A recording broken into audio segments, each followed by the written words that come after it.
જો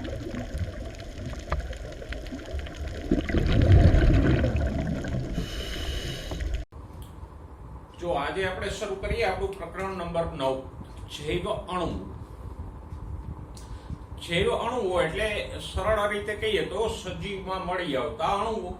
અને આપણે એ તો જાણીએ જ છીએ કે સજીવના વિવિધ ભાગોમાં વિવિધ પ્રકારના અણુઓ હોય, જેમ કે અલગ અલગ પ્રકારના ખનિજો હોય, પાણી હોય, કાર્બોદિત હોય, ચરબી હોય, પ્રોટીન્સ જુદા જુદા ઘણા પ્રકારના હોય. તો આ બધા જે અણુઓ સજીવ કે કોષમાં મળી આવે છે એને જ આપણે શું કહીએ? જૈવ અણુઓ. પણ પ્રકરણમાં આગળ આપણે જૈવ અણુઓનો અભ્યાસ તો કરશું, પણ પહેલા આપણે એ જોઈએ કે આ જૈવ અણુઓનું અલગીકરણ કે પૃથ્થકરણ કેવી રીતે થાય. કારણ તો કે સજીવમાં કે કોષમાં તો અસંખ્ય અણુઓ મળી આવતા હોય. હવે એ અસંખ્ય અણુઓ પૈકી તમારે કોઈ એક અણુ વિશે જાણવું હોય કે એનું પ્રમાણ કેટલું છે, એનું બંધારણ કેવું છે વગેરે, તો એને બાકીના અણુઓથી અલગ કરવો પડે. એટલે સજીવમાં મળતા રાસાયણિક દ્રવ્યોનું પૃથ્થકરણ કરવું હોય તો પહેલા તો એને અલગ કરવા પડે. દાખલા તરીકે આપણે ડીએનએ નો અભ્યાસ કરવો છે તો બાકીના અણુઓને ડીએનએ થી અલગ પાડવો પડે. તો સામાન્ય પૃથ્થકરણ માટે કઈ પદ્ધતિઓ વપરાય? તો કે કાર્બનિક અને અકાર્બનિક દ્રવ્યોના પૃથ્થકરણ માટે અલગ અલગ પદ્ધતિઓ છે.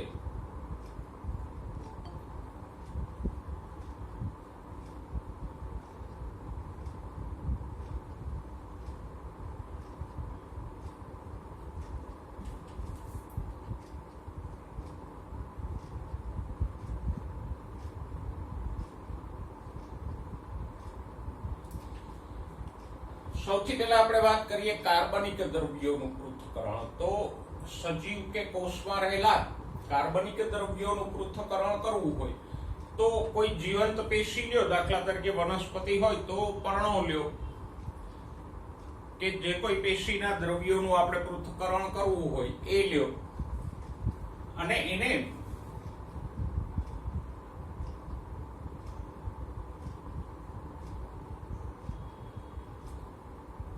Cl3COOH એટલે ટ્રાઇક્લોરોએસિટિક એસિડ સાથે વાટો.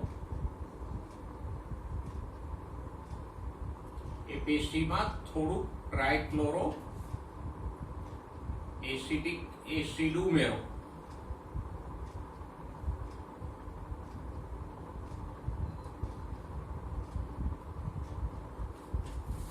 અને પછી એને ખરલ દસ્તાથી વાટો.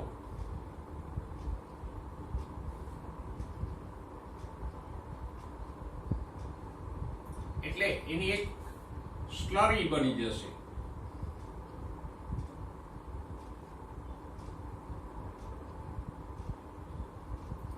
સ્લરી એટલે એક આમ વાટવાથી ગૂંટવાથી એક ઘટ્ટ રગડા જેવું બની જાય, એને કહેશું સ્લરી. તો શેની સાથે વાટવાનું છે? ટ્રાઇક્લોરોએસિટિક એસિડ સાથે વાટવાનું. અને પછી આ સ્લરીને ગાળી લ્યો.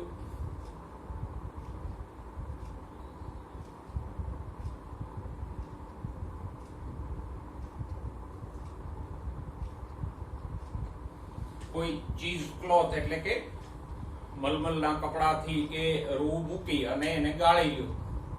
તો જે પદાર્થો એસિડમાં દ્રાવ્ય હશે એ એસિડ સાથે ગળાઈને આવી જશે, અને જે અદ્રાવ્ય પદાર્થો હશે એ કપડાની અંદર જ રહી જશે. તો આમ અલગીકરણ થશે. ઓકે. દ્રાવ્ય ભાગમાં કાર્બનિક પદાર્થો હશે.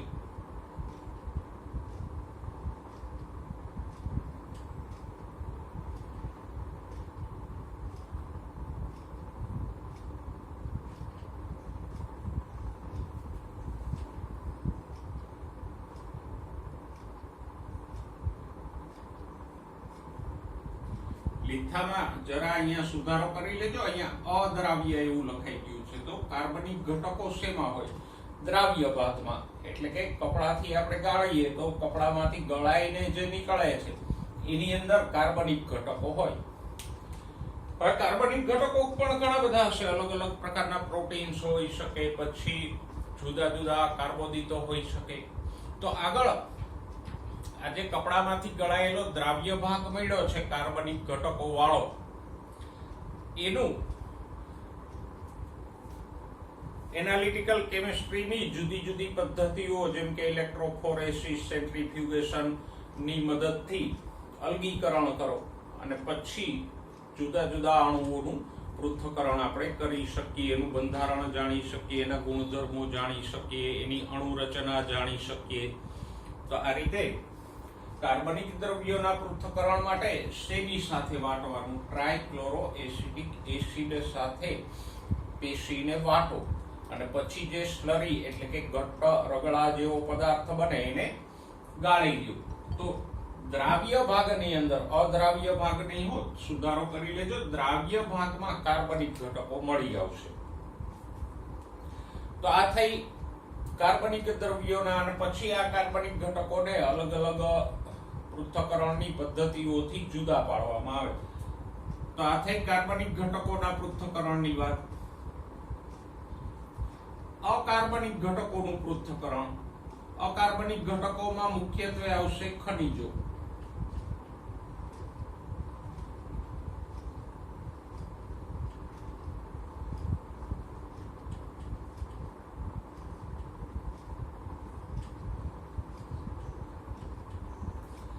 તો એના માટે વિખંડનાત્મક પદ્ધતિ વપરાય.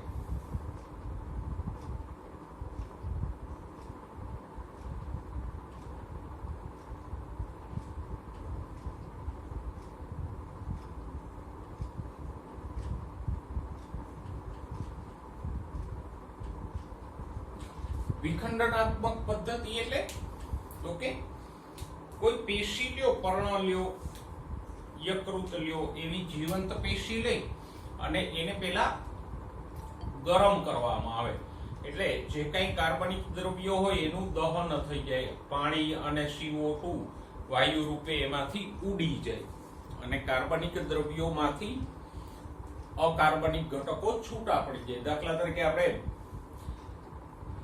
કોઈ પેશી લઈએ કે જેની અંદર હિમોગ્લોબિન છે, તો એને આ રીતે ગરમ કરીએ અને એનું દહન કરીએ એટલે હિમોગ્લોબિન માંથી આયન છૂટો પડી જશે. એવી જ રીતે પર્ણનું આવી રીતે દહન કરો તો ક્લોરોફિલ ની અંદર જે મેગ્નેશિયમ હોય એ છૂટો પડી જાય.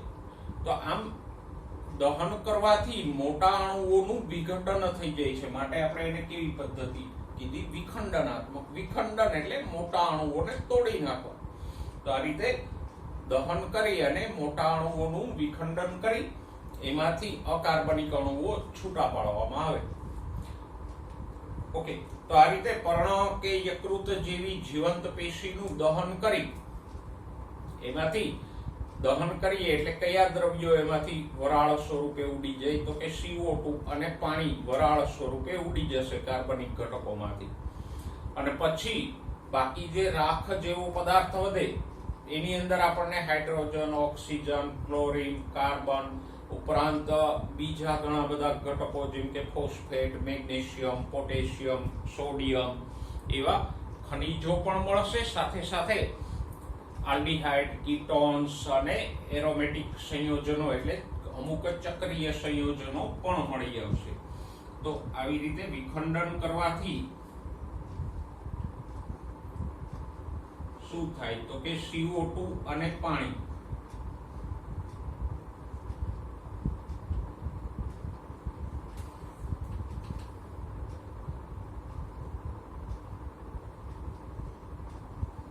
વરાળ સ્વરૂપે ઉડી જાય અને બાકી જે રાખ બચે, રાખ જેવો પદાર્થ વધે એમાં શું મળી આવે? તો કે એમાં અકાર્બનિક ખનિજો,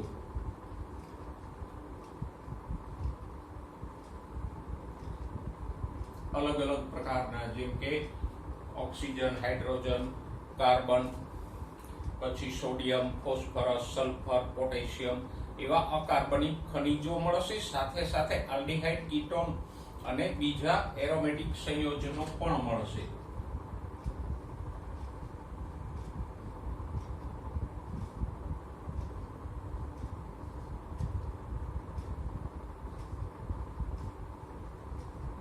એરોમેટિક એટલે ચક્રીય.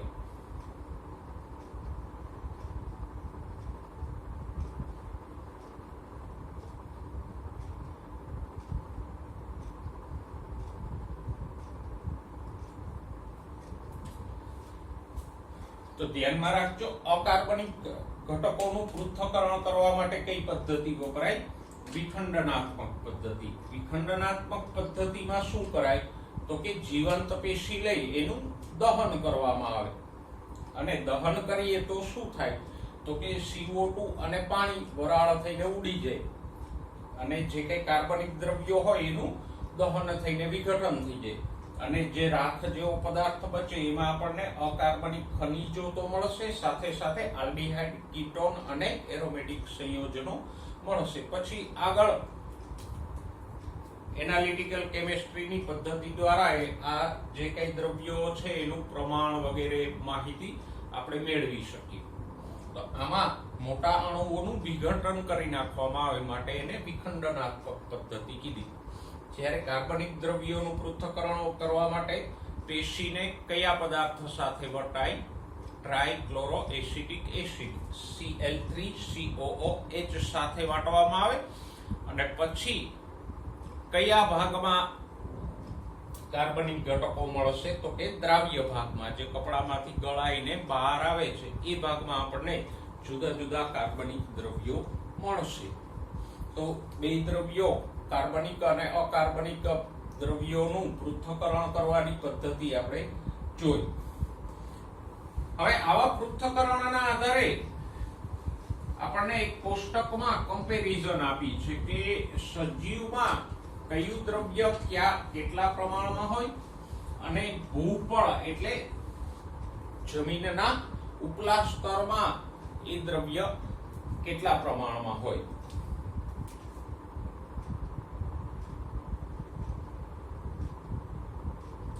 ભૂપળ એટલે જમીનનું ઉપરનું સ્તર, અને માનવ શરીરમાં કેટલા દ્રવ્યો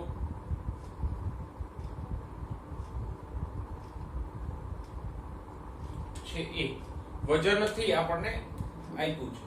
તો જુઓ, પહેલું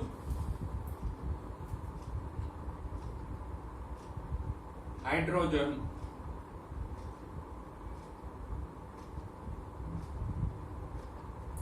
જમીનમાં કેટલું છે? ભૂપળમાં તો કે હાઇડ્રોજન વાયુ રૂપ છે, એટલે જમીનમાં એનું પ્રમાણ એકદમ ઓછું છે, 0.14%. જ્યારે માનવ શરીરમાં એનું પ્રમાણ વધારે છે, 0.5% છે. પછી કાર્બનની વાત કરીએ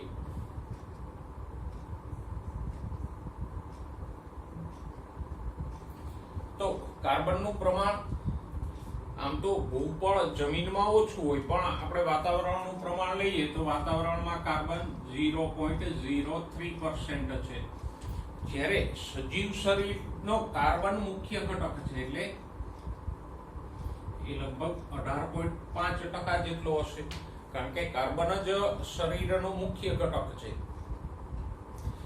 પછી ઓક્સિજનની વાત કરીએ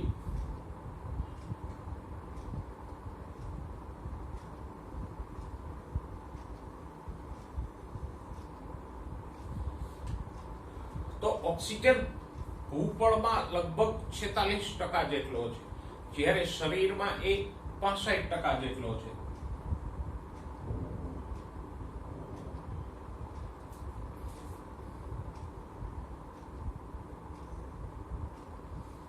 કારણ તો કે શરીરમાં એક તો મુખ્ય ઘટક તરીકે પાણી હોય, અને પાણીના ઘટક તરીકે ઓક્સિજન છે, તો એ રીતે પણ ઓક્સિજનનું પ્રમાણ વધશે. સાથે સાથે જે કાર્બનિક દ્રવ્યો છે, કાર્બોદિત, ચરબી, પ્રોટીન વગેરે, એમાં પણ કાર્બનની સાથે સાથે ઓક્સિજન હોય. તો આમ પાણીમાં અને કાર્બનિક દ્રવ્યો બંનેમાં ઓક્સિજન હોય, એટલે ઓક્સિજનનું પ્રમાણ ઘણું બધું છે. ઓકે, નાઇટ્રોજનની વાત કરો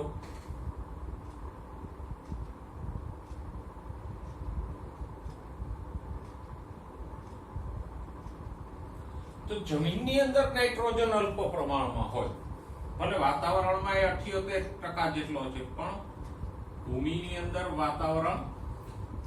નાઇટ્રોજન અલ્પ પ્રમાણમાં હોય, નહિવત પ્રમાણમાં. જ્યારે સજીવ શરીરમાં લગભગ એ 3.3% જેટલો હોય, અને એમાં પણ મુખ્યત્વે નાઇટ્રોજન પ્રોટીનમાં હોય અને ન્યુક્લિક એસિડ એટલે ડીએનએ આરએનએ ના નાઇટ્રોજન બેઝમાં હોય. પછી સલ્ફરની વાત કરો તો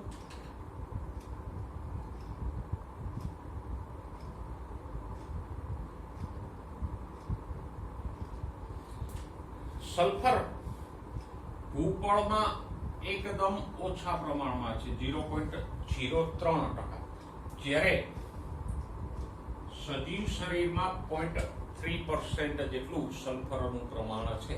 અને સલ્ફર પણ મોસ્ટલી પ્રોટીનની અંદર હોય.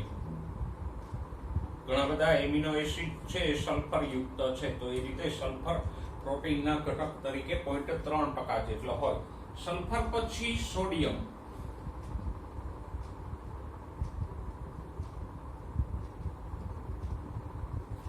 સોડિયમ તો આમ પણ અગત્યનો ઘટક છે, તો જમીનની અંદર એ 2.8% જેટલો હોય, કારણ કે જમીનમાં જે ક્ષારો હોય એમાં સોડિયમ પુષ્કળ પ્રમાણમાં હોય, જ્યારે શરીરની અંદર એ ફક્ત માનવ શરીરમાં એ ફક્ત 0.2% જેટલો છે. એના પછી કેલ્શિયમ.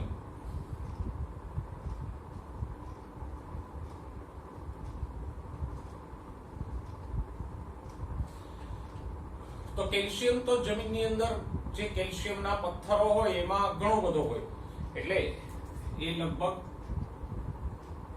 3.6% જેટલો છે. જ્યારે શરીરમાં હાડકાના બંધારણમાં રહેલો કેલ્શિયમ ગણીએ તો 1.5% જેટલો થાય.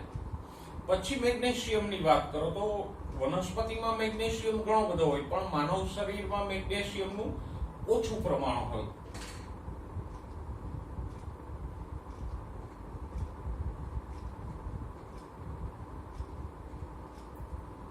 ભૂપળમાં એટલે કે જમીનના ખડકોમાં મેગ્નેશિયમ કેટલો છે? 2.1% જેટલો. જ્યારે માનવ શરીરમાં એ એકદમ ઓછા પ્રમાણમાં છે, 0.1%. વનસ્પતિમાં મેગ્નેશિયમ વધારે રહેશે, કારણ કે વનસ્પતિમાં ક્લોરોફિલના ઘટક તરીકે મેગ્નેશિયમ આવેલો હોય. સિલિકોનની વાત કરો તો સિલિકોનનું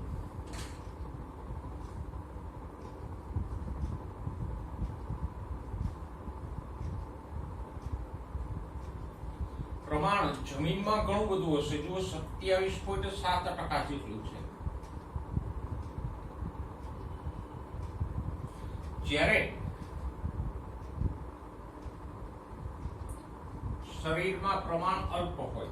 સિલિકા છે મુખ્યત્વે રેતીમાં હોય, તો એ રેતીના ધોવાણથી કે એમ ભૂપળમાં સિલિકાનું પ્રમાણ પુષ્કળ હોય, જ્યારે શરીર માટે કોઈ ખાસ ઉપયોગી ઘટક નથી, એટલે અવગણ્ય નહિવત પ્રમાણમાં સિલિકા શરીરમાં હશે. તો આ થોડાક દ્રવ્યો આપણને આપ્યા છે કે અને એની કમ્પેરિઝન આપી છે કે ભૂપળમાં કેટલા હોય અને માનવ શરીરમાં કેટલા હોય. ઓકે, આમ યાદ બધા ન રહીએ તો થોડુંક એમાંથી શક્ય એટલું યાદ રાખજો કે ભૂપળમાં સૌથી વધારે દ્રવ્ય કયું છે, એના પછી બીજા નંબરનું દ્રવ્ય કયું છે, ભૂપળમાં સૌથી ઓછા દ્રવ્યો કયા છે, બરાબર. પછી માનવ શરીરમાં સૌથી વધુ પ્રમાણમાં કયું દ્રવ્ય છે, બીજા નંબરનું કયું દ્રવ્ય છે. તો એ રીતે સૌથી વધુ સૌથી ઓછા એને યાદ રાખજો ભૂપળમાં અને માનવ શરીરમાં. પછી જુઓ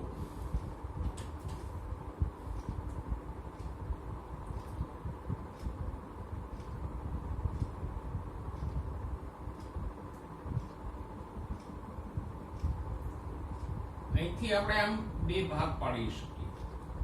ઉપરના દ્રવ્યો એવા છે કે જે શરીરમાં વધારે છે. જુઓ, hydrogen, carbon, oxygen, nitrogen, sulphur બધાનું પ્રમાણ ભૂપળ કરતા શરીરમાં વધારે છે.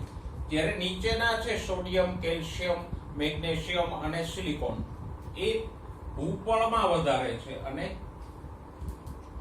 શરીરમાં ઓછા પ્રમાણમાં છે. તો આ એક બાબતને પણ યાદ રાખજો કે કયા દ્રવ્યનું પ્રમાણ ભૂપળમાં વધારે હોય અને માનવ એની સાપેક્ષે માનવ શરીરમાં ઓછું હોય, અથવા તો કયા દ્રવ્યનું પ્રમાણ ભૂપળની સાપેક્ષે માનવ શરીરમાં વધારે હોય. એટલે બધા આંકડા યાદ ન રહીએ, ઇટ્સ ઓકે, પણ આ રીતે યાદ રાખજો કે ભૂપળમાં સૌથી વધુ કયું દ્રવ્ય છે, બીજા નંબરનું કયું છે, ભૂપળમાં સૌથી ઓછા દ્રવ્યો કયા છે, માનવ શરીરમાં સૌથી વધારે ઘટકો કયા છે, માનવ શરીરમાં સૌથી ઓછા પ્રમાણમાં કયું દ્રવ્ય છે. તો અહીંયા જવાબ આવશે સિલિકોન. અહીંયા આવશે નાઇટ્રોજન. પછી કયા ઘટકો એવા છે કે જે ભૂપળમાં વધારે છે ને એની કમ્પેરિઝનમાં માનવ શરીરમાં ઓછા છે? તો હાઇડ્રોજન, કાર્બન, ઓક્સિજન, નાઇટ્રોજન અને સલ્ફર. આ 5 યાદ રાખી લો તો આ એની મેળે યાદ રહી જાય કયા દ્રવ્યોનું પ્રમાણ ભૂપળ કરતા માનવ શરીરમાં ઓછું છે. તો આ 5 જે વધુ છે એને યાદ રાખી લો, બાકીનું કોઈ પણ આવે તો ઓછું. તો આ રીતે આ કોષ્ટકને સહેલાઈથી યાદ રાખજો. તો આ કાર્બનિક અને અકાર્બનિક દ્રવ્યોના પૃથ્થકરણની આપણે વાત કરી. સાથે સાથે અમુક પદાર્થો જે ભૂપળમાં અને માનવ શરીરમાં હોય તો એના પ્રમાણની કમ્પેરિઝન પણ આપણે અહીંયા કરી અને એને એ જે રીતે MCQ ની દ્રષ્ટિએ યાદ રાખજો, જે મેં સમજાવ્યા છે એવી રીતે. હવે જો પહેલા તો આપણે સજીવમાં મળતા અણુઓનો ના ભાગ પાડીએ. જે રીતે તમે પાડો છો એવી જ રીતે કાર્બનિક અને અકાર્બનિક અણુઓ.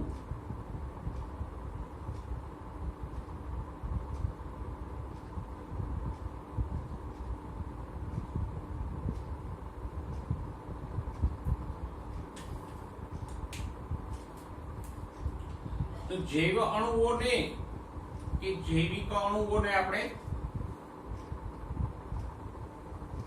એ જ રીતે બે ભાગમાં વિભાજિત કરી શકીએ, કાર્બનિક અણુઓ અને અકાર્બનિક અણુઓ.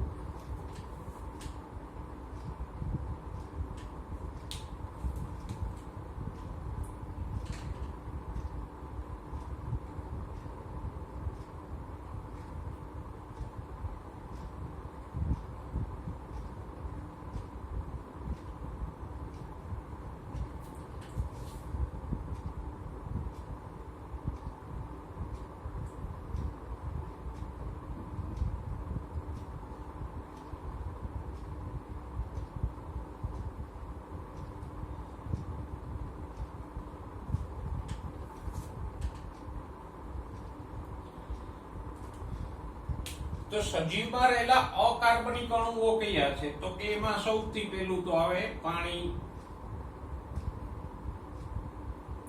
કે જે સૌથી વધારે પ્રમાણમાં આવેલું હોય. એના પછી વિવિધ પ્રકારના ખનિજો આવે.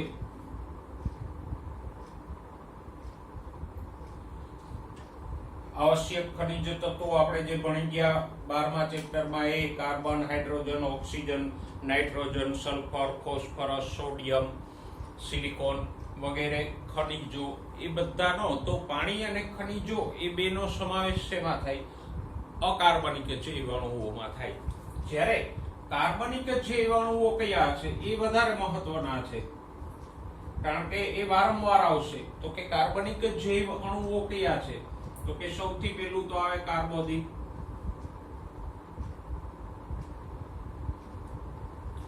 પછી પ્રોટીન,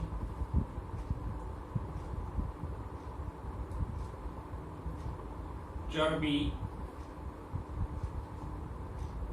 પછી ન્યુક્લિક એસિડ્સ એટલે DNA અને RNA,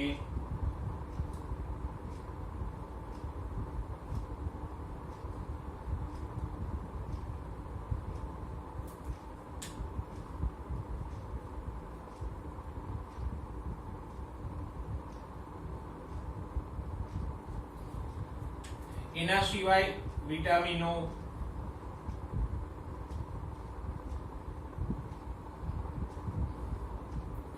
અંતઃસ્ત્રાવો,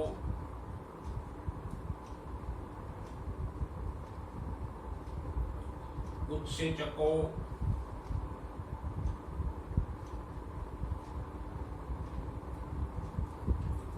એ બધા કાર્બનિક અણુઓ છે.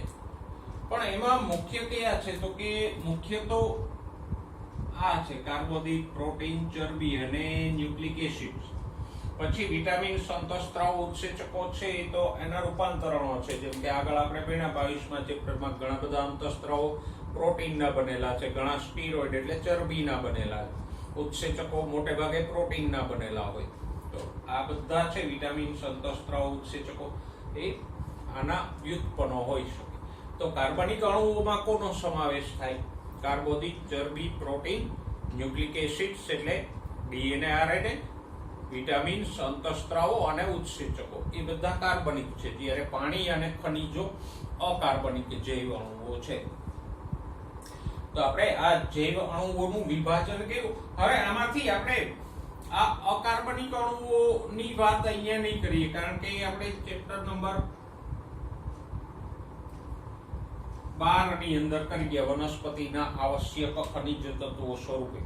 પણ કાર્બનિક અણુઓ છે એનું બંધારણ, મહત્વ વગેરેની ચર્ચા આપણે આ ચેપ્ટરમાં કરશું. અને એમાં પણ ખાસ કરીને આ બધા કાર્બોદિત, પ્રોટીન્સ, ચરબી, ન્યુક્લિક એસિડ્સ અને ઉત્સેચકો સંબંધે ચર્ચા આપણે આ ચેપ્ટરમાં કરશું. તો આમ જૈવ અણુઓને આપણે બે ભાગમાં વિભાજિત કર્યા, કાર્બનિક અને અકાર્બનિક. હવે બૃહદ જૈવ અણુ. બૃહદ એટલે મોટા. જો પેલો જે એસિડ દ્રાવ્ય ભાગ નીકળે ને, આપણે શરૂઆતમાં વાત કરી ને, ટ્રાયક્લોરો એસિટિક એસિડ સાથે વાટીને પછી કપડા વડે ગાળીએ તો એસિડ દ્રાવ્ય ભાગમાં આપણને કાર્બનિક અણુઓ મળે. તો એમાં આપણને મુખ્ય 4 સંયોજનો મળે. કયા? પોલિસેકેરાઇડ. પોલિસેકેરાઇડ છે કાર્બોદિતનો એક પ્રકાર છે. ચરબી, પ્રોટીન્સ અને ન્યુક્લિક એસિડ્સ મળી આવે. આ અણુઓને આપણે બે ભાગમાં વહેંચી શકીએ. તો એસિડ દ્રાવ્ય ભાગમાં પેલું તો કયા કાર્બનિક અણુઓ મળે એને લખી લઈએ.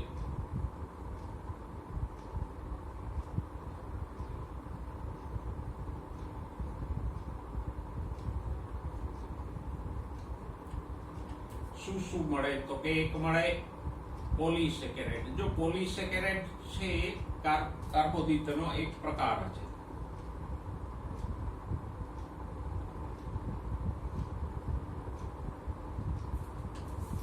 પછી બીજું મળે પ્રોટીન.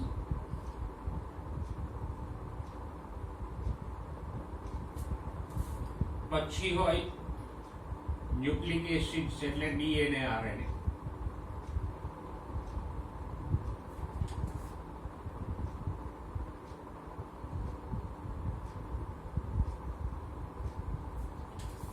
અને ચોથો ઘટક હોય ચરબી.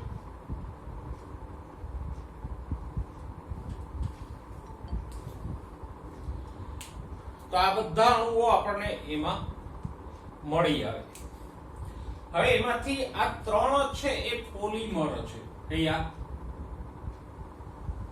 પોલિસેકેરાઇડ્સ, પ્રોટીન્સ અને ન્યુક્લિક એસિડ્સ. એનું બંધારણ આપણે ભણશું ત્યારે સમજાશે કે આ ત્રણેય કેવા છે. પોલિમર. પોલિમર તમે જાણો છો,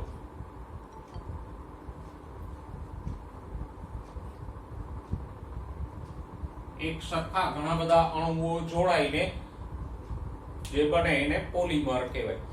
તો આ અણુઓ મોટા છે. દાખલા તરીકે પ્રોટીન છે તો પ્રોટીન્સમાં ઘણા બધા એમિનો એસિડ નામના અણુઓ આમ જોડાઈને પ્રોટીન બનાવે. પ્રોટીનની અંદર તો સેંકડો કે હજારોની સંખ્યામાં એમિનો એસિડ્સની આવી શૃંખલા હોય. એટલે કે પ્રોટીનની શૃંખલાઓમાં સેંકડો આવા એમિનો એસિડ્સ હોય. એવી જ રીતે પોલિસેકેરાઇડનું એકાદું ઉદાહરણ લઈએ તો સ્ટાર્ચ છે એ પોલિસેકેરાઇડ છે. તો એમાં શું હોય તો કે એમાં ગ્લુકોઝના 150 થી 400 જેટલા અણુઓની શૃંખલા હોય. તો પછી આ પોલિમર્સ થયા કે નહીં? અહીંયા ગ્લુકોઝની શૃંખલા છે, અહીંયા એમિનો એસિડની શૃંખલા છે, તો પછી એ બધા પોલિમર થયા કે ના થયા? તો આ જે એસિડ દ્રાવ્ય ભાગમાં આપણને 4 અણુઓ મળે છે, પોલિસેકેરાઇડ, પ્રોટીન્સ, ન્યુક્લિક એસિડ્સ અને ચરબી. એ 4 માંથી પોલિસેકેરાઇડ, પ્રોટીન્સ અને ન્યુક્લિક એસિડ છે એ પોલિમર છે. અને એ પોલિમર છે માટે જ એનો અણુભાર ઊંચો છે. કેટલો ઊંચો છે તો કે 10,000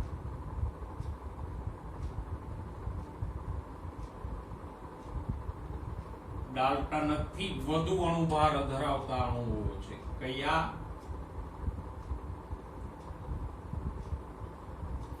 તો કે પોલિસેકેરાઇડ, પ્રોટીન્સ અને ન્યુક્લિક એસિડ્સ એ એકદમ ઊંચો અણુભાર ધરાવે છે. કેટલો? તો કે 10,000 ડાલ્ટન થી પણ ઊંચો. બરાબર? ડાલ્ટન ને તમે ફિઝિક્સમાં પેલું AMU કહો છો, એટોમિક માસ યુનિટ. કાર્બન પરમાણુનું સમથિંગ 12મા ભાગનું દળ એટલે 1 ડાલ્ટન કે 1 એટોમિક માસ યુનિટ થાય. આપણને તમને અહીંયા કોઈ એવું પૂછશે નહીં, પણ આ તો એક સમજ માટે કહું છું. ફિઝિક્સમાં તમે એને એટોમિક માસ યુનિટ તરીકે ઓળખો, અહીંયા આપણે ડાલ્ટન કહીએ.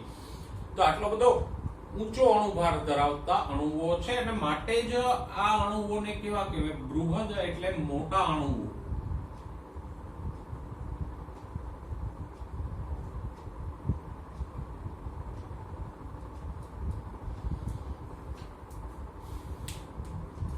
તો આને આપણે બૃહદ અણુઓ કહી શકીએ.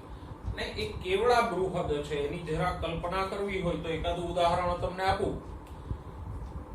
મનુષ્યના 23 રંગસૂત્રોનું જે ડીએનએ છે, તો એ ડીએનએ ની એક શૃંખલામાં 23 રંગસૂત્રોના ડીએનએ ની એક શૃંખલામાં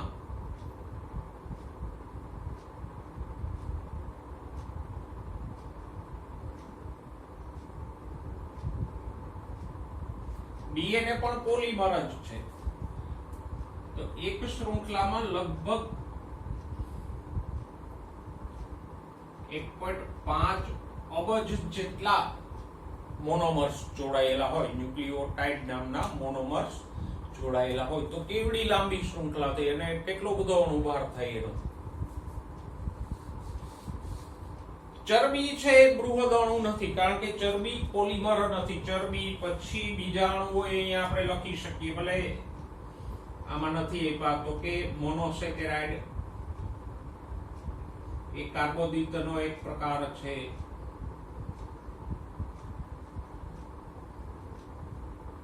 પછી ડાઇસેકેરાઇડ,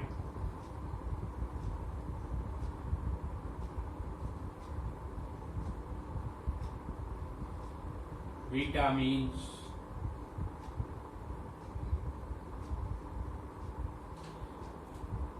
તો આ બધા અણુઓ પોલિમર નથી.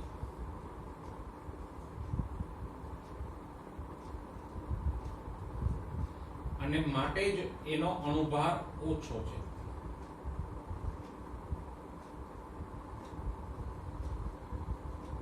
કેટલો ઓછો છે તો કે 800 ડાલ્ટન કે એનાથી ઓછો છે.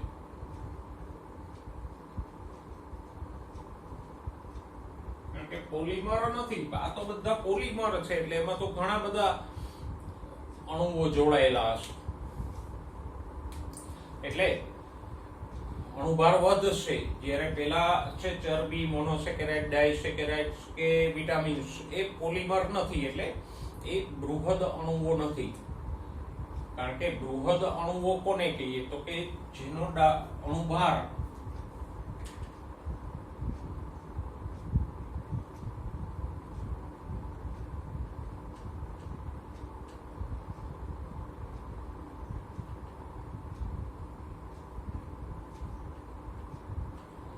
1000 ડાલ્ટન થી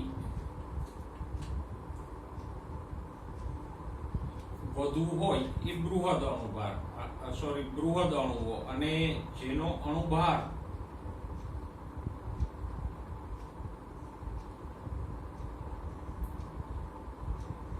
1000 ડાલ્ટન થી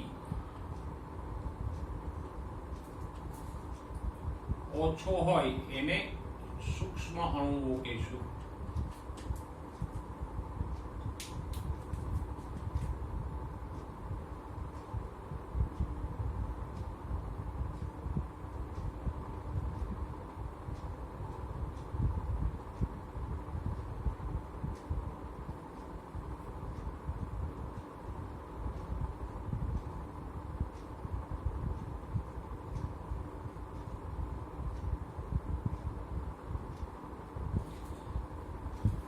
તો બૃહદ કે સૂક્ષ્મ અણુઓ ગણવા માટેનું માપદંડ કયો છે? તો કે જેનો અણુભાર 1000 ડાલ્ટન થી વધારે હોય એ બૃહદ જૈવ અણુઓ, અને જે જૈવ અણુઓનો અણુભાર 1000 ડાલ્ટન થી ઓછો હોય એ સૂક્ષ્મ જૈવ અણુઓ. બૃહદ જૈવ અણુઓ કયા છે? તો કે એ છે પોલિસેકેરાઇડ,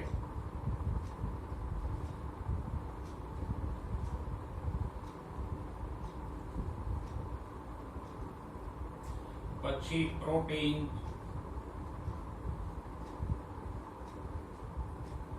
અને ન્યુક્લિક એસિડ જેવા પોલિમર્સ છે એ બૃહદ જૈવ અણુઓ છે. જ્યારે ચરબી, પછી મોનોસેકેરાઇડ્સ એટલે ગ્લુકોઝ, ફ્રુક્ટોઝ વગેરે,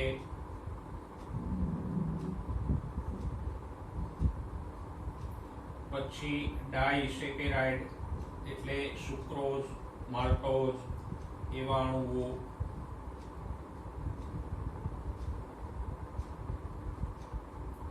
વિટામિન્સ એ સૂક્ષ્મ જૈવ અણુઓ છે. અને એનો અણુભાર ઓછો એટલા માટે છે કે ચરબી, મોનોસેકેરાઇડ્સ એ બધા સૂક્ષ્મ જૈવ અણુઓ પોલિમર નથી, એટલે એનો અણુભાર ઓછો છે. તો આમ ચરબીને આપણે સાચા અર્થમાં બૃહદ અણુ નથી ગણી શકતા, પણ છતાં એનો અભ્યાસ આપણે બૃહદ અણુની સાથે જ કરશું, કારણ કે એ ચરબી પણ આ પોલિસેકેરાઇડ, પ્રોટીન્સ કે ન્યુક્લિક એસિડની જેમ જ કોષનો એક મહત્વનો કાર્બનિક અણુ છે. તો આ જે કાર્બનિક અણુઓ આપણને 1, 2, 3 અને 4 એસિડ દ્રાવ્ય ભાગમાંથી મળે છે, એમાંથી આ 3 પોલિસેકેરાઇડ, પ્રોટીન્સ અને ન્યુક્લિક એસિડ પોલિમર છે, અને માટે જ એ બૃહદ અણુઓ છે. જ્યારે ચરબી પોલિમર નથી અને માટે જ એનો અણુભાર ઓછો છે, અને એને આપણે સૂક્ષ્મ જૈવ અણુ તરીકે ગણીએ. તો આ ચારેય કાર્બનિક અણુઓ વચ્ચે આ એક મુખ્ય તફાવત છે કે આ 3 પોલિમર છે અને એ ઊંચો અણુભાર ધરાવતા બૃહદ અણુ છે, જ્યારે ચરબી પોલિમર નથી અને એ ઓછો અણુભાર ધરાવતો સૂક્ષ્મ જૈવ અણુ છે. તો આમ આપણે પહેલા તો જૈવ અણુને આપણે અકાર્બનિક અને કાર્બનિક એવી રીતે ભાગ પાડ્યા, પછી જે કાર્બનિક અણુઓ છે એના બૃહદ જૈવ અણુ અને સૂક્ષ્મ જૈવ અણુ એવા અણુભારના આધારે ભાગ પાડ્યા. હવે કોષમાં આપણે ભણી ગયા કે લિપિડ મુખ્યત્વે ક્યાં હોય? તો કે કોષરસ પટલમાં ફોસ્ફોલિપિડ કે લેસિથિન સ્વરૂપે હોય. આપણે કોષરસ પટલની રચના ભણ્યા 8મા ચેપ્ટરમાં, પેલું સિંગર અને નિકોલસનનું ફ્લુઇડ મોઝેઇક મોડલ. એમાં આપણે જોયું કે એક શીર્ષ અને 2 પૂંછડી વાળા લિપિડના અણુઓ કોષરસ પટલમાં હોય, અને ચરબી પાણીમાં અદ્રાવ્ય છે, એ પણ આપણે જાણીએ છીએ. તો આપણે મુખ્ય જૈવ અણુઓની વાત કરી.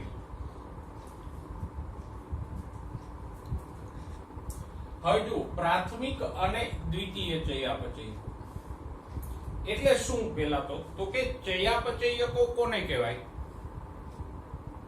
ચયાપચયની ક્રિયાને અંતે નિર્માણ પામતા પદાર્થોને આપણે શું કહીએ? ચયાપચયકો. દાખલા તરીકે ગ્લુકોઝ છે તો એક ચયાપચયક છે.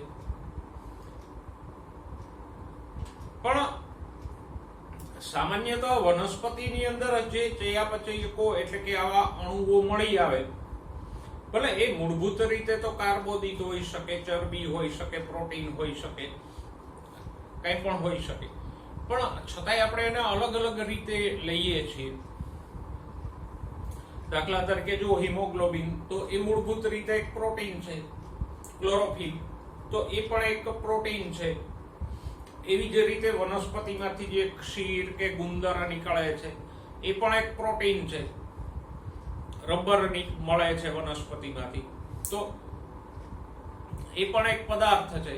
પછી બીજા પ્રાણીઓની અંદર પણ જેમ કે નખ, વાળ વગેરે પદાર્થો વગેરે ઘટકોમાં જે પદાર્થો હોય એ પણ આમાંના જ કોઈ છે, અથવા તો એનું મિશ્રણ છે. કાર્બોદિત, ચરબી, પ્રોટીનનું મિશ્રણ થઈને બનેલા હોય. કારણ કે પ્રોટીન એટલે કોઈ એક અણુ નહીં, પ્રોટીનો તો સેંકડો પ્રકારના હોય, ચરબી પણ સેંકડો પ્રકારની હોય. તો અલગ અલગ પ્રકારના પ્રોટીન્સ, અલગ અલગ પ્રકારની ચરબી, કાર્બોદિત અને એના મિશ્રણથી બીજા ઘણા બધા અણુઓ બની શકે. તો આ બધા જે અણુઓ છે, જે ચયાપચયની નિપજો છે, એને જ આપણે શું કહીએ? ચયાપચયકો.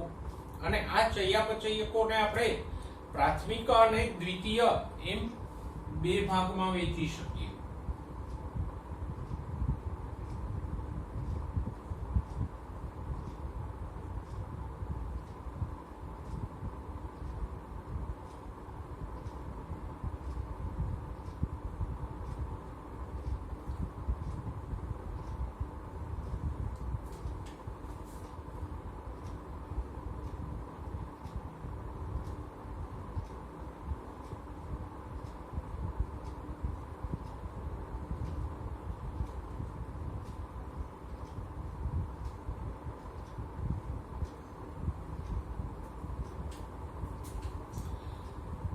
જો પહેલા તો એની વ્યાખ્યા સમજીએ કે પ્રાથમિક ચયાપચયકો કોને કહેવાય ને દ્વિતીય કોને કહેવાય. તો પ્રાથમિક ચયાપચયકો કોને કહેવાય? તો કે જે સજીવના વૃદ્ધિ, વિકાસ, પ્રજનન જેવી ક્રિયાઓમાં સીધો ભાગ ભજવતા હોય.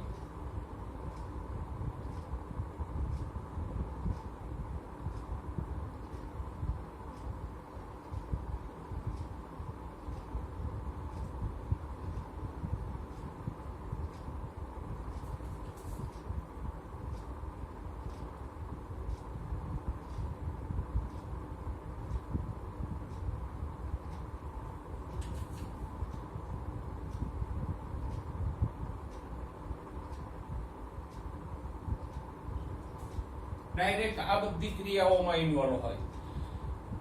પછી તો કે એનું કાર્ય જાણીતું હોય, કારણ કે મહત્વની ક્રિયાઓમાં ઇન્વોલ્વ છે.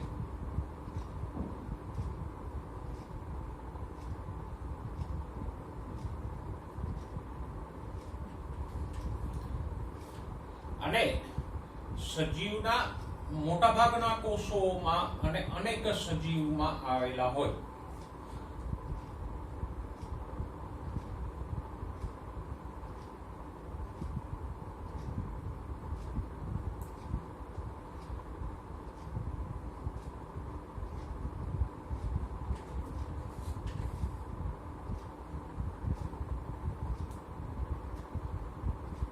એટલે કે મોટા ભાગના સજીવોમાં હોય અને ઘણા કોષોમાં આવેલા હોય. એકાદ કોષોમાં કે અમુક કોષોમાં જ ના હોય. ટૂંકમાં કહીએ તો એ જીવ સૃષ્ટિમાં મોટા પ્રમાણમાં મળી આવતા હોય.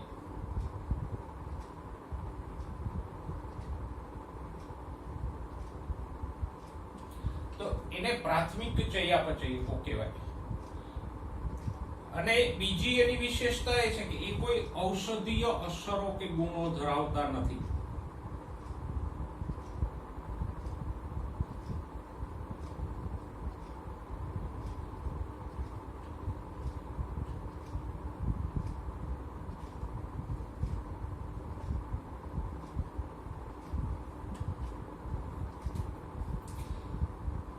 જો એકાદ ઉદાહરણ લઈએ તો સહેલાઈથી સમજાય. દાખલા તરીકે આમ તો જુઓ તો બધી શર્કરાઓ, લેક્ટિક એસિડ્સ, પ્રોટીન્સ એ બધા પ્રાથમિક ચયાપચયકો છે.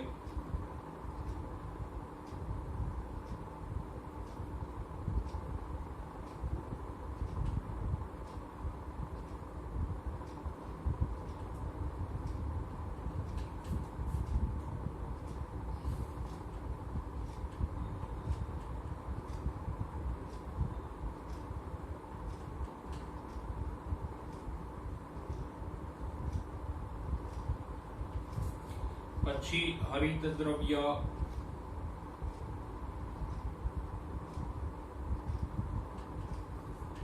તો એ બધા પ્રાથમિક ચયાપચયકો છે. જો આ દ્રવ્યો છે, દાખલા તરીકે હરિત દ્રવ્યની વાત કરો તો એ વનસ્પતિની વૃદ્ધિ વિકાસમાં સીધો ભાગ ભજવે.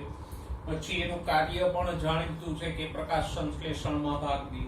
મોટા ભાગની વનસ્પતિઓમાં અને દરેક વનસ્પતિના ઘણા બધા કોષોમાં એ મળી આવે. તો એ પ્રાથમિક ચયાપચયકો છે. દ્વિતીય ચયાપચયકો એ પણ કાર્બનિક અણુઓ જ છે, પણ એ આમ વૃદ્ધિ વિકાસ કે પ્રજનનમાં સીધો ભાગ ભજવતા નથી. અચ્છા, અહીંયા એક મહત્વનો મુદ્દો ઉમેરી દઉં.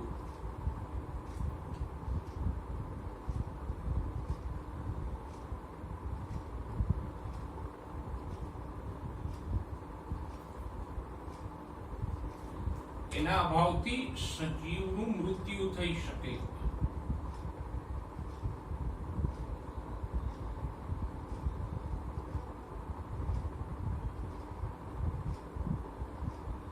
કારણ કે વૃદ્ધિ વિકાસ પ્રજનનમાં સીધો ભાગ ભજવે છે, એટલે પ્રાથમિક ચયાપચયકોના અભાવથી સજીવનું મૃત્યુ થઈ શકે. દ્વિતીય ચયાપચયકોની વાત કરીએ તો એ પણ કાર્બનિક અણુઓ જ છે.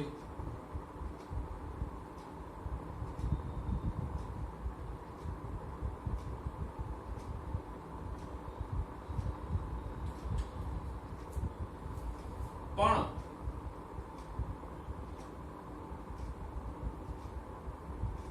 એ સજીવના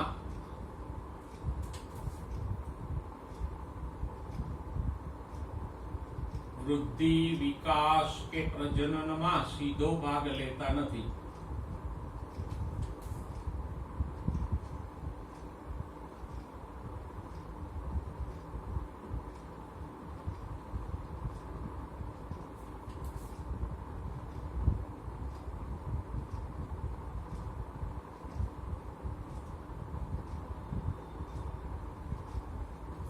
અને એ વૃદ્ધિ વિકાસ પ્રજનનમાં સીધો ભાગ ભજવતા નથી, તો પછી એના અભાવથી સજીવનું મૃત્યુ નથી થતું. કારણ કે એ આવશ્યક ક્રિયાઓમાં સીધો ભાગ નથી લેતા.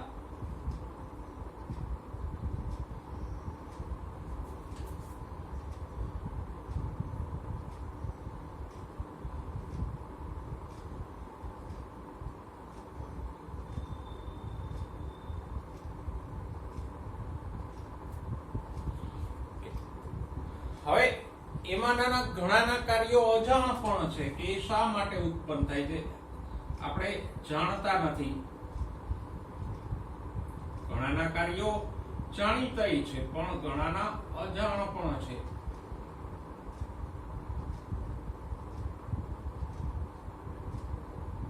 નથી ખબર હજુ સુધી કે વનસ્પતિમાં શા માટે ઉત્પન્ન થાય છે. પણ સામાન્ય જેના કાર્યો ખબર છે એના વિશે આપણે એટલું કહી શકીએ કે એ સજીવોને ભક્ષકો એટલે કે શિકારીથી રક્ષણ આપે. પછી આંતરજાતીય ક્રિયાઓ જે આપણે 12માં ભણશું, સ્પર્ધા છે, સહજીવન છે, એમાં મદદરૂપ થાય.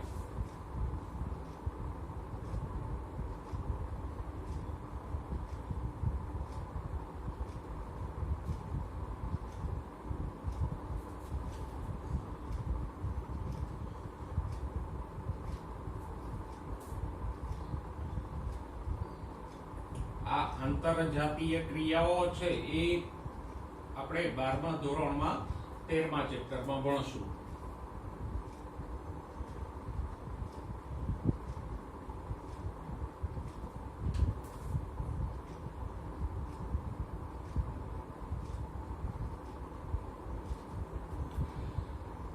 ઓકે, પછી એ મનુષ્યને અલગ અલગ રીતે ઉપયોગી થાય છે, જેમ કે ઔષધો, સુગંધિત પદાર્થો, રંગો વગેરે માટે.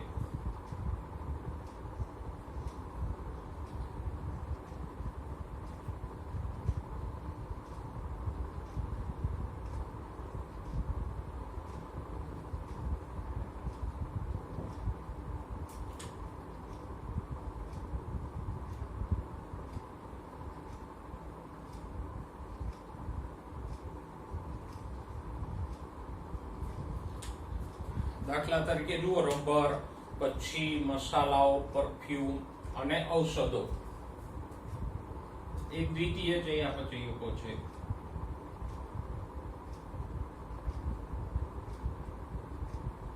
મસાલાની અંદર જે તેલ હોય એની વાત છે, આખા મસાલાની વાત નથી.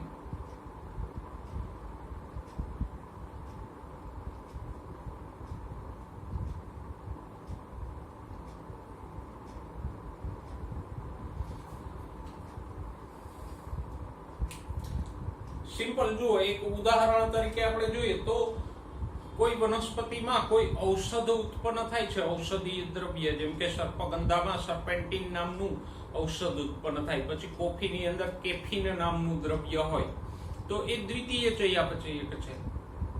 પણ કોફીના છોડને કેફીન ઉત્પન્ન કરવામાં શું ફાયદો? જુઓ, કોફીમાં જે કેફીન ઉત્પન્ન થાય છે એ એના વૃદ્ધિ, વિકાસ કે પ્રજનનમાં સીધો ભાગ નથી ભજવતો. કેફીનના અભાવે કોફીના છોડનું મૃત્યુ પણ નથી થતું. પછી વનસ્પતિમાં એનું શું કાર્ય છે અજાણ છે. હા, આપણા માટે એનું કાર્ય જાણીતું છે કે આપણે એ પીએ ને મજા આવે, પણ વનસ્પતિ કોફીના છોડને એ કેફીન ઉત્પન્ન કરવાથી શું ફાયદો? એવી જ રીતે અમુક દ્રવ્યો છે કે જેને મદદરૂપ થાય, જાણીતા છે, પણ આવા કેફીન જેવાના કાર્યો અજાણ છે. તો આમ આ દ્વિતીય ચયાપચયકો છે, એક તો એના વૃદ્ધિ, વિકાસ, પ્રજનનમાં કોઈ સીધો ભાગ નથી લેતા. પછી એના અભાવે છોડનું મૃત્યુ પણ નથી થતું. એમાંના ઘણાના કાર્યો છે એ પણ જાણીતા નથી. જેમ કે રબરનો પ્લાન્ટ છે તો એ રબર ઉત્પન્ન કરે, તો એને શું ફાયદો? પછી ગળીનો છોડ છે તો એમાં ગળી ઉત્પન્ન થાય છે, રંગ, તો એનાથી એ છોડને શું ફાયદો? ઘણા બધા ઔષધીય છોડ છે તો એ ઔષધીય દ્રવ્યો ઉત્પન્ન કરે, તો એનાથી છોડને શું ફાયદો થાય? મનુષ્યને તો ફાયદો થાય, ઓકે, પણ છોડને શું ફાયદો? છોડમાં એનું કાર્ય શું એ હજુ સુધી આપણે સમજી શકતા નથી. તો આવા બધા જે અણુઓ છે એ દ્વિતીય ચયાપચયકો છે. આ પ્રકારના જે કઈ અણુઓ છે, કાર્બનિક અણુઓ, એને આપણે પ્રાથમિક ચયાપચયકો કહીશું. તો આમ કાર્બનિક અણુઓને આપણે એના કાર્યોના આધારે આ બે ભાગમાં વહેંચ્યા. યસ, આમાં હજુ એક મુદ્દો આપણે એડ કરી શકીએ કે એ બધા સજીવોમાં નથી મળતા. દાખલા તરીકે જો આપણે કેફીન કીધું, તો કેફીન છે એ બધી વનસ્પતિમાં નથી મળતું, કોફીના છોડમાં જ મળે, સર્પેન્ટિન સર્પગંધામાં જ મળે છે. તો એ આની જેમ બધા સજીવોમાં નથી મળતા. અમુક જ સજીવોના અમુક કોષોમાં એ ઉત્પન્ન થાય. કોફીના છોડમાં કેફીન છે એના બીજમાં જ ઉત્પન્ન થાય છે, પર્ણોમાં કે મૂળ પ્રકાંડમાં ઉત્પન્ન નથી થતું. તો આ આપણે પ્રાથમિક અને દ્વિતીય ચયાપચયકોને સમજ્યા. તમારા પુસ્તકમાં આટલું વિસ્તારથી નથી, પણ નીટના એંગલથી થોડુંક અને સમજના દ્રષ્ટિકોણથી મેં વધારાનું લખ્યું છે. તો આને સમજજો.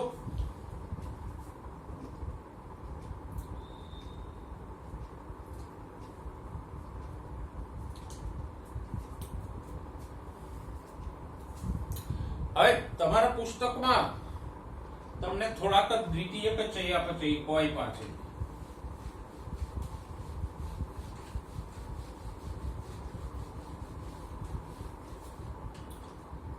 જો એ કયા કયા છે, તો કે ઘણા બધા રંજક દ્રવ્યો.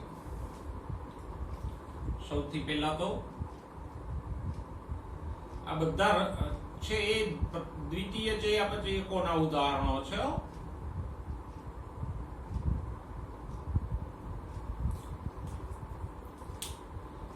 તો રંજક દ્રવ્યો, દાખલા તરીકે જો કેરોટીનોઇડ્સ અને એન્થોસાયનિન.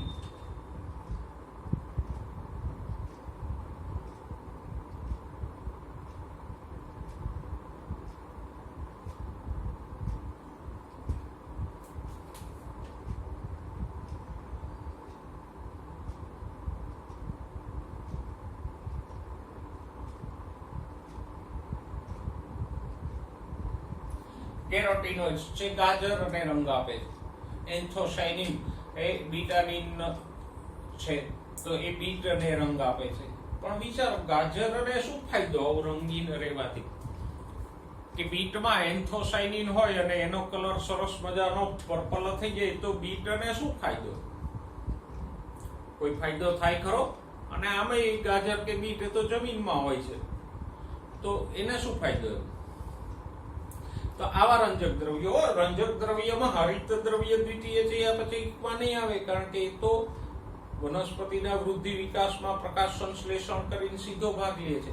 પણ આવા દ્રવ્યો કે જે મૂળની અંદર કે એમાં હોય છે, પુષ્પમાં રહેલા રંજક દ્રવ્યો વનસ્પતિને ફાયદાકારક છે, કારણ કે પુષ્પના રંગને કારણે કીટકો આકર્ષાય.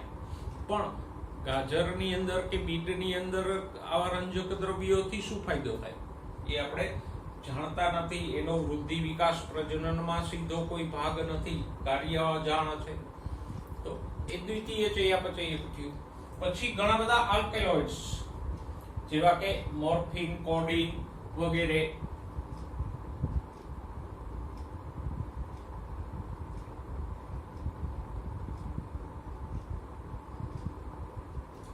આલ્કેલોઇડ્સમાં મુખ્યત્વે નશાકારક દ્રવ્યો આવશે.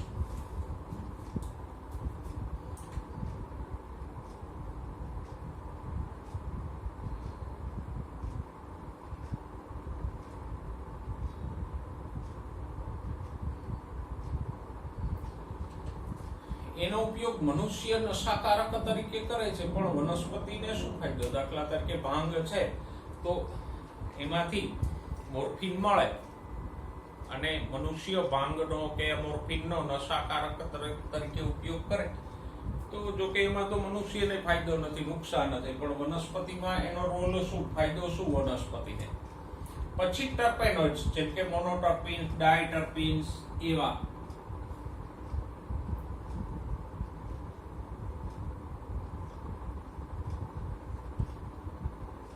એ બાષ્પશીલ તેલો છે કે જે ઝડપથી વરાળ બની જાય છે.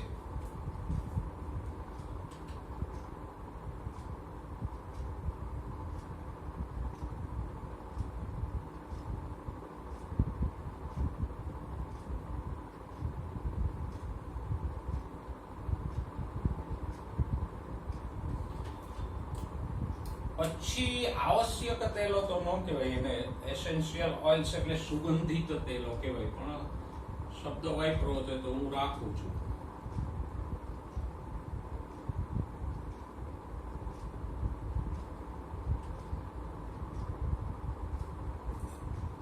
બરાબર, આવશ્યક નહીં પણ સુગંધિત તેલો, એસેન્શિયલ ઓઇલ્સ એટલે સુગંધિત તેલો. કયા?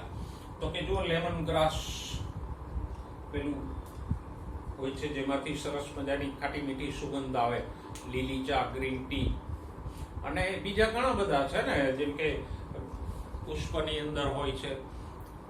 પછી એટલે પુષ્પમાં જે કંઈ આવા સુગંધિત દ્રવ્યો હોય એ તો પરાગવાહકોને, પરાગનયન માટે કીટકોને આકર્ષે, એ તો આપણે જાણીએ છીએ, અને વનસ્પતિના પ્રજનનમાં એ રીતે ભાગ પણ ભજવે.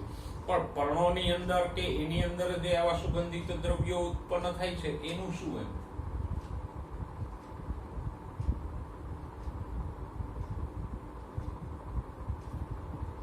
એનાથી વનસ્પતિને શું ફાયદો?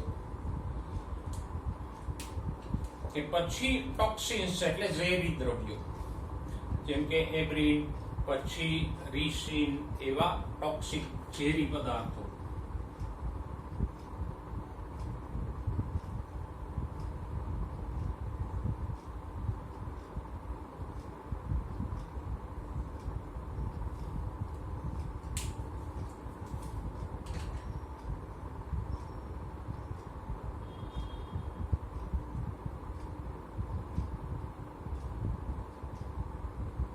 કઈક અંશે આ ઝેરી દ્રવ્યો છે એ ભક્ષકોથી વનસ્પતિઓને રક્ષણ આપે છે, પણ ઘણા દ્રવ્યો છે એના અધિકારીઓ આપણે જાણતા નથી. પછી લેક્ટિન્સ,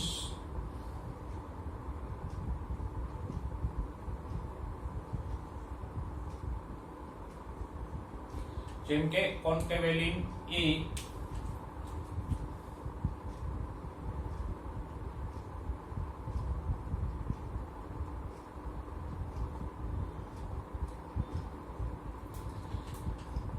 પછી ઘણા બધા ડ્રગ્સ, ટૂંકમાં આપણે કહી શકીએ તો ઔષધો, વિનબ્લાસ્ટીન, પછી કુર્કુમિન જે હળદરમાંથી મળે છે એ,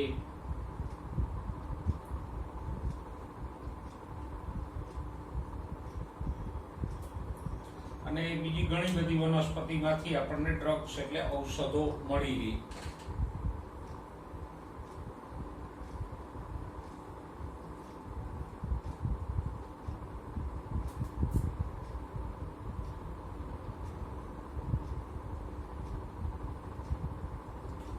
તો એનો પણ વનસ્પતિને ડાયરેક્ટ કોઈ ફાયદો નથી. પછી ઘણા બધા પોલિમર જેમ કે રબર, ગુંદર, પછી સેલ્યુલોઝ વગેરે